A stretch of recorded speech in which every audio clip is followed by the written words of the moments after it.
Famous New York City pastor, famous Manhattan pastor, viciously and unprovokedly attacks researcher and refuses open debate. New York Times best-selling author, a man who's been called New York City's most successful Christian evangelist, launched a unprovoked, savage attack on a researcher and now refuses to meet said researcher in open debate. I'm Jeffrey Daugherty, the Christian Whistleblower. Welcome to the Jeff Daugherty Show here on YouTube.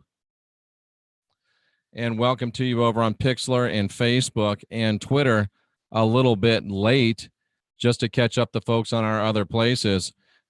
Tim Keller, famous New York City, Manhattan pastor, has savagely attacked, in an unprovoked attack, on a researcher and now refuses open debate with said researcher. Let's talk a little bit about who Pastor Timothy Keller is. And a lot of you probably know who this fellow is. I mean, he's not a small fry. He's a rather well-known individual. And let's just look and see who Timothy Keller is. Timothy Keller, and I got to get something out of my way so I can I can see. Timothy Keller is an American pastor, theologian, and Christian apologist. He is known as the founding pastor of Redeemer Presbyterian Church in New York City, New York, and he's author of New York Times best-selling books. Not book, ladies and gentlemen, books. The Prodigal God, Recovering the Heart of the Christ, Prayer, Experiencing Awe and Intimacy with God, and The Reason for God, Belief in an Age of Skepticism. And he's also written another book called Making Sense of God, an invitation to the skeptical. He's issuing invitations to the skeptical. He's a New York Times best-selling author. He's the founding pastor of Redeemer Presbyterian Church in New York City. And while we're at it, let's look at Redeemer Presbyterian Church in New York City. And I want you to notice this right here. Skeptics, welcome. Skeptics, welcome. Skeptics, welcome. He's a New York Times best-selling author multiple times. He's written books inviting skeptics to discussion. And on the front page of his website, arguably the first words on the website, because this is a logo, the first words on his website say, "Skeptics, welcome." The first words on his website say, "Skeptics, welcome." Wow. His personal website, "The gospel says you're more sinful and flawed than you ever dared believe, but more accepted and loved than you ever dared hope. Available where all books are sold. God's wisdom for navigating your life." Wow. What a guy. What a guy. Now, watch this. This is the back end of my YouTube channel.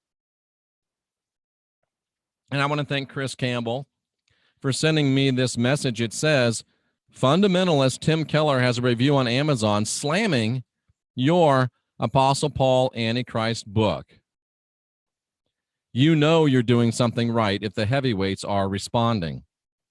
Well, Chris, you have a point. This guy has written multiple New York Times best-selling books, and he's attacking, yes, your friendly neighborhood Christian whistleblower. This guy pastors a church in New York City, which he started with 50 people and now has over 5,000. And yes, he's attacking me. So I said, Chris, will you please send me a link so I can see what this guy said? All right. And he sends me a link.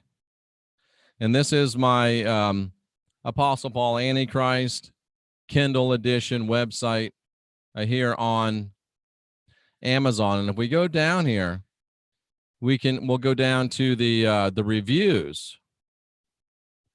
And let me find this one. Okay, here it is. Here's the review. Can I make this bigger? Can I make this bigger?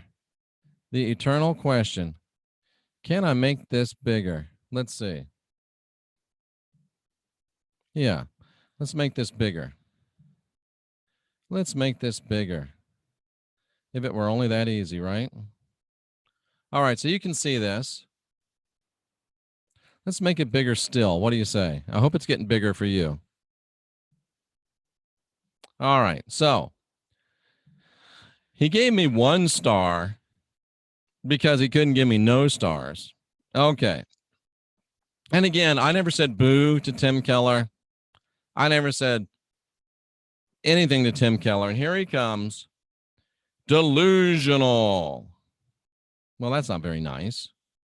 Without a shred of historical evidence, relying solely on its own sophomoric, outrageous misreadings of Scripture, Apostle Paul Antichrist rests the inspired, truthful, and noble account of the apostle, whom the risen Lord commissioned to preach his gospel to the Gentiles into a slanderous and not very cunning fictional caricature. The author awaits his own road to Damascus. Tim Keller. Yes, ladies and gentlemen, the same Tim Keller that has multiple New York Times best-selling books. The same Tim Keller who pastors the Redeemer Presbyterian Church in New York City, although I read that he is resigning his pastorate there. The same Tim Keller who has been called, let me show you this. Let me show you this. The same Tim Keller who has been called, it said here on Wikipedia that he's been called the most successful Christian evangelist in New York City. Where is that? Where is that? Huh. Keller's been described as the C.S. Lewis for the 21st century. He appeals to Manhattan yuppies and intellectuals. Here it is. Redeemer Presbyterian Church grew from 50 people to a total attendance of over 5,000, leading some to call him the most successful Christian evangelist in the city. That comes from, come on, tell me where that's from. That's from Preaching the Word and Quoting the Voice, New York Times, 2007. Also, the Influential's Religion, New York Magazine, 2006. Christianity Today praised him as one of Manhattan's most vital congregations. From New York's New Hope, Christianity Today, 2007. So here's the guy that's supposed to be the most successful Christian evangelist in New York City. And he viciously attacks me. And remember, skeptics welcome right here. Skeptics welcome.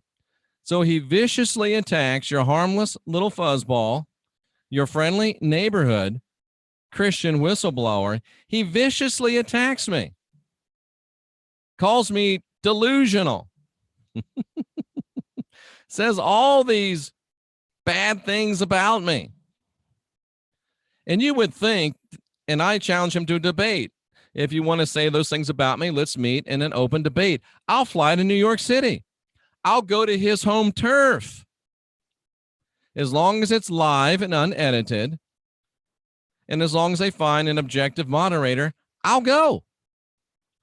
But it appears that even though Tim Keller is the most successful Christian evangelist in New York City, and I believe I would have to offer the name of David Wilkerson in opposition to that premise, but be as it may, brother took 50 people in a church in Manhattan, turned it into 5,000.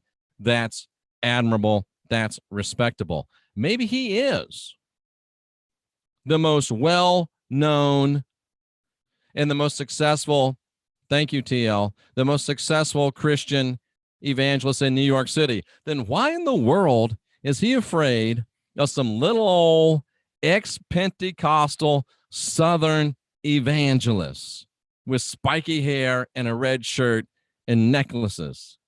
Why is he afraid of little old me? Why won't he debate little old me?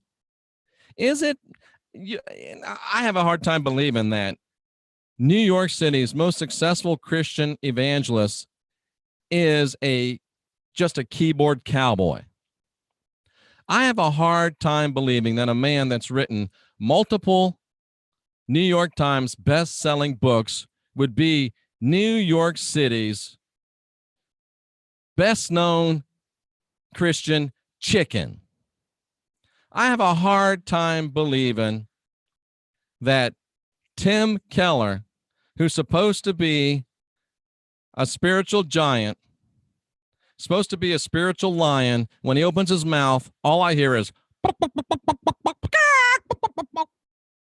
that's all I hear. And let the record show he attacked me. He did a drive-by shooting on me, and he just kept driving. Because let's face it, ladies and gentlemen, it appears that New York City's most famous Christian evangelist is New York City's most famous Christian coward. You know what? I'm going to put him in touch. I'm going to send him a free copy of Jay Campbell's Testosterone Optimization Manual. He must suffer from low testosterone. And maybe if Jay can get him optimized, then perhaps he could summon the courage to face this little old harmless fuzzball, defrocked Christian, former Pentecostal evangelist. Why are you going to attack me, Timmy? And then run and hide, Timmy. Why? Is Tim Keller a slimy little feller? I don't know. You know who I miss? I miss Chris Putnam. I miss Chris Putnam. Chris Putnam was a Christian apologist. Chris Putnam didn't like me at all. Chris Putnam was on Coast to Coast 4 or 5 times before I ever got on Coast to Coast. Chris Putnam wrote some really good books. Chris Putnam didn't like me. I didn't like him. But Chris Putnam attacked me, again, unprovoked. Your Christian whistleblower didn't do nothing to Tim Keller. Your Christian whistleblower didn't do nothing to Chris Putnam. And they both attacked me. Here is the difference between a real man of God. Here's the difference between a real man of letters. Here's the difference between a real Christian apologist. Here's the difference between a real, true Christian preacher and a Christian pretender. Here's the real difference between a man who has the power of his convictions and a man that is starting to look like a chicken. Here's the difference. Putnam attacked me, and somebody said, oh, Keller says he's not going to mess with a small fry. Well, first of all, he did mess with a small fry. He went after me. I didn't come looking for him. He came looking for me. He came into my backyard, just like Chris Putnam did. Chris Putnam took a swipe at me. Bam, he hit me. I said, okay, you're going to hit me like that? Have the guts to meet me in open debate. And you know what? He did, because Chris Putnam was a man, because Chris Putnam was an apologist, because Chris Putnam was a Christian, because Chris Putnam was a man of letters, because Chris Putnam was really a Christian evangelist. Chris Putnam was really a Christian apologist. Chris Putnam was really a man. And I can just leave it at that. Unfortunately, Chris Putnam died. And now all the rest of these so-called apologists, these so-called Christian ministers, these so-called theologians, these so-called skeptics, welcome, but not really. Timmy, it seems like skeptics welcome is just a slogan. It's not really a way of doing business for you. Seems like skeptics welcome makes a great title for a book that you know that you write it, you give it to your publisher, you cash a check, and you're done. Skeptics welcome is just a motto for you. It's not really a way of doing business. It's not your life. You attacked me, Mr. Keller. Listen to the Darty Putnam debates. They're scholarly. They're polite. They're empirical. There's no ad hominem. Well, Chris came after me a little bit. And if you've got the stones, I got the time. I will come to New York City, meet you on your home turf on my own dime. Tim Keller, I'm your Huckleberry. Say when. And if you don't have the guts to face me, then have the guts to retract your drive-by shooting. Because if you don't have the integrity to stand behind your words, then have the decency to remove them. Tim Keller, you're no Chris Putnam. And I remain your Huckleberry. Say when. All right, ladies and gentlemen, there you go. There you go. Yeah, skeptics welcome so long as you're not asked to debate. I'm going to go ahead and leave this as it is. I'm Jeffrey Darty, the Christian Whistleblower, encouraging you to ask questions and question answers. And if you're in Manhattan, if you're in New York City, if you see Tim Keller on the street, if you see Tim Keller anywhere, ask him, Mr. Keller, Pastor Keller, why would you attack Jeffrey Darty and then refuse to debate him? Could you explain that to me, please? And oh, by the way, if you see L.A. Marzulli, ask him the same question. And if you see Scotty Clark, ask him the same question as well. Guide your own spirit, master your own ascension, be your own guru, ask questions, question answers. I'm Jeffrey Darty, the Christian Whistleblower. You are the Gospel Truth Army. I salute you, and as always, I'm your Huckleberry. Say when, because that's just my game.